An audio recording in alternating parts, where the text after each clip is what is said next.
नमस्कार दोस्तों। स्वागत है आप सबका कॉलेज एडमिशन स्कॉलरशिप्स.com के आज के सेशन में। तो दोस्तों, आज का हमारा टॉपिक है लेटेस्ट अपडेट।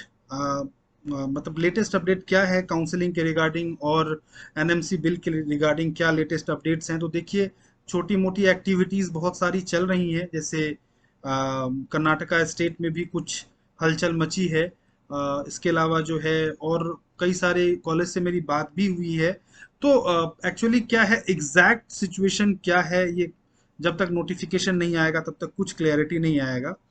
कई सारे कॉल्स आते हैं, सर आपको एक आइडिया होगा क्या हो सकता है इस बार। देखिए, ये एनएमसी बिल 2 साल पहले ही पास हो चुका है, बट स्टिल ये जो है एक्ट में आया नहीं था अभी तक। इस साल लोग एक्सपेक्ट इसलिए कर रहे हैं बिकॉज एनएमसी को जब आरटीआई किया गया तो एनएमसी ने ये रिप्लाई किया कि भाई हम इस बार से लागू करेंगे। नरेंद्र मोदी जी ने ट्वीट और कर दिया था। तो लोगों का एक एक्सपेक्टेशन है, अदरवाइज कोई भी इस तरह की एक्टिविटी नहीं हुई है जिससे कि ये कह दें कि 100% एनएमसी बिल लागू होगा ही होगा। सो एक बहुत ही अजीब सा एक डायलेमा वाला सिचुएशन है। और ऑलरेडी 1 महीने से ज़्यादा हो चुका है रिजल्ट आए हुए, बट अभी तक कोई भी इंफॉर्मेशन गवर्नमेंट की तरफ से कुछ भी नहीं है। बिकॉज मतलब अगर फीस इंक्रीज होती है प्राइवेट कॉलेज में तो कितनी होगी, ये एक बहुत बड़ा क्वेश्चन है।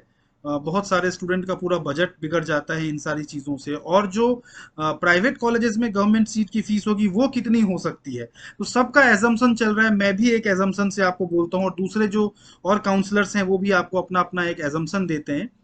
बट जो सिचुएशन है उसमें बस नोटिफिकेशन का ही वेट करिए और कुछ नहीं। किसी भी तरह से किसी से भी आप बात करिए, चाहे मुझसे करिए चाहे किसी से भी करिए, कोई भी आपको एग्जैक्ट आंसर नहीं दे सकता। और एक्सपीरियंस इस चीज़ का किसी के पास है नहीं कि एक्सपीरियंस के आधार पे आपको कोई सजेशन दिया जाए।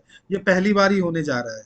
और गवर्नमेंट है, कुछ भी कर सकती है। जब 10 दिन में उन्होंने रिजल्ट दे दिया तो एनएमसी बिल भी लागू कर सकती है। और फिर वही सिचुएशन है कि मतलब क्या करें ना करें। तो मैं ये सजेस्ट करूंगा कि आज के जो सिचुएशन है इस स्थिति में आप फोकस करिए कि आपको काउंसलिंग अप्रोच कैसे करना है। अगर इम्पैक्ट आता भी है, लॉ लागू हो भी जाता है, तो ऐसा नहीं है कि मतलब मैंने पहले भी इस पे वीडियो बनाया था कि फी जो है वो अमानवीय तरीके से बढ़ाई जाएगी। तो आप अपना जो है एक शेड्यूल बनाइए कि मुझे काउंसलिंग कैसे अप्रोच करनी है। मान लेते हैं कि यूपी में कुछ कॉलेजेस की फीस है 21 लाख रुपीज और वो बढ़ के 26 27 28 हो जाती है। तो 11 लाख की फीस वाला जो कर्नाटका स्टेट है वो भी बढ़ के 17 18 लाख 16 लाख हो सकती है। तो कहीं ना कहीं चीजें बैलेंस होंगी।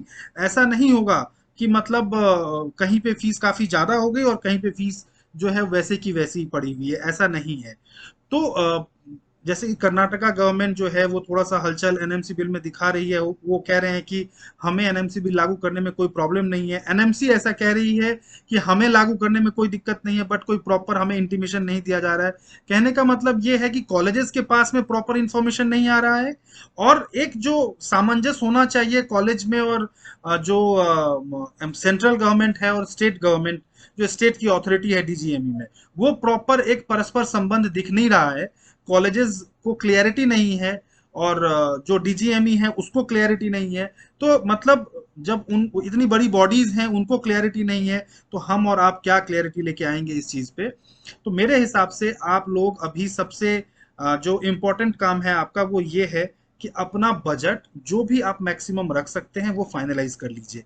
ऐसा नहीं होना चाहिए राउंड 1 में आपने एक्स अमाउंट रखा, राउंड 2 जाते जाते x+5 और राउंड 3 जाते जाते x+10 हो जाए। मतलब आज कुछ कल कुछ और परसों कुछ, ये नहीं। जो बजट रखना है वो फाइनली फर्स्ट राउंड से ही तैयार रखिए।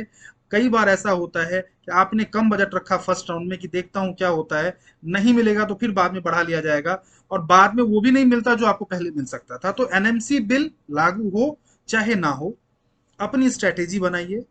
कट ऑफ स्टडी करिए लास्ट ईयर की क्या गई थी कट ऑफ, या 2020 में क्या गई थी। 2020 से 21 में अगर थोड़ा जंप आया है, 21 से 22 में भी आने की संभावना है। सीट्स इंक्रीज हो रही हैं, कितनी हो रही हैं कोई क्लैरिटी नहीं है। इंस्पेक्शन हो चुके हैं कई सारे सीटों की, बट हमने कई बार देखा है बातचीत पहले होती है इतनी सीटें आएंगी, इवन सीट मैट्रिक्स आ जाता है, बट जब काउंसलिंग के लिए हम चॉइस फिलिंग करते हैं तो उनमें कुछ सीटें कम होती हैं। तो 100% ये कह देना कि 8,000 सीट आ जाएगा या 10,000 आएगा या 6,000 आएगा, ये गलत है। इंस्पेक्शंस काफी सीट की हो रही हैं और हो चुकी हैं, कुछ अप्रूव भी हो चुका है। बट जब सीट मैट्रिक्स काउंसलिंग की आएगी आपके स्टेट में और ऑल इंडिया कोटा में या डीम्ड में, पर्टिकुलरली जहां पे आपको जाना है वहां पे कितनी सीट इंक्रीज हो रही है, या जिस पर्टिकुलर ब्रांच में आपको सीट चाहिए उससे ऊपर के ब्रांचेस में कितनी सीटें इंक्रीज हो रही है, उसके ऊपर बहुत कुछ डिपेंड करता है। पिछले साल भी डीएनबी की काफी सारी सीट्स आनी थी, बट फर्स्ट राउंड में नहीं आई पूरी सीट्स। फिर सेकेंड राउंड में भी सारी की सारी नहीं आई, जो पहले बातें चल रही थी कि इतनी आएंगी।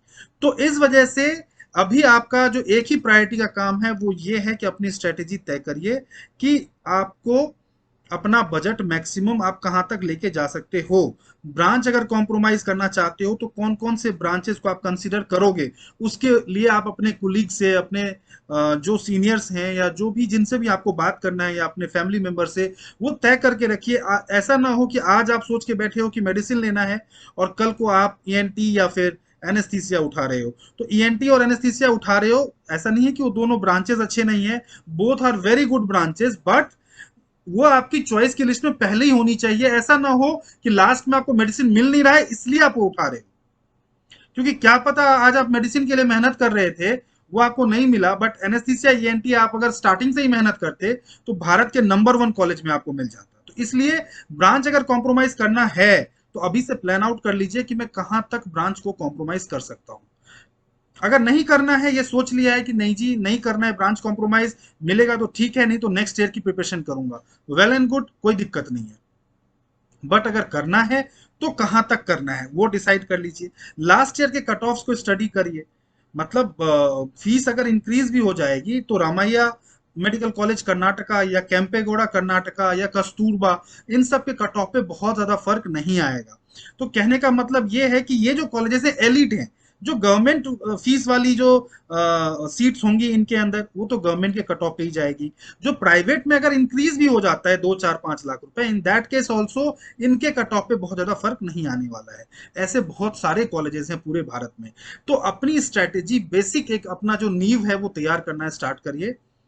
अभी कुछ दिन पहले ये एमसीसी के वेबसाइट पे, एमसीसी का वेबसाइट हैंग था। मतलब वो मुझे लगता है हर बार जब काउंसलिंग स्टार्ट होने लगता है तो उससे पहले जो डेटा है अपलोड करते हैं, इस वजह से 2 3 दिन तक उनका वेबसाइट जो है वो हैंग रहता है।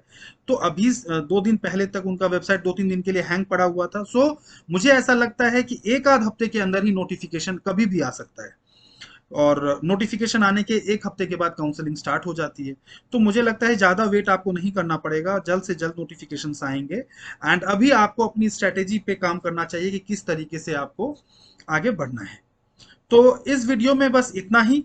और भी वीडियोस आप लोगों के लिए लाते रहेंगे काउंसलिंग से रिलेटेड, पेड गाइडेंस से रिलेटेड, या वैसे भी अगर आपको कोई डिस्कशन करनी है दिए गए नंबर पे संपर्क करिए। टेलीग्राम ग्रुप डिस्क्रिप्शन बॉक्स में है, उसको ज्वाइन कर लीजिए।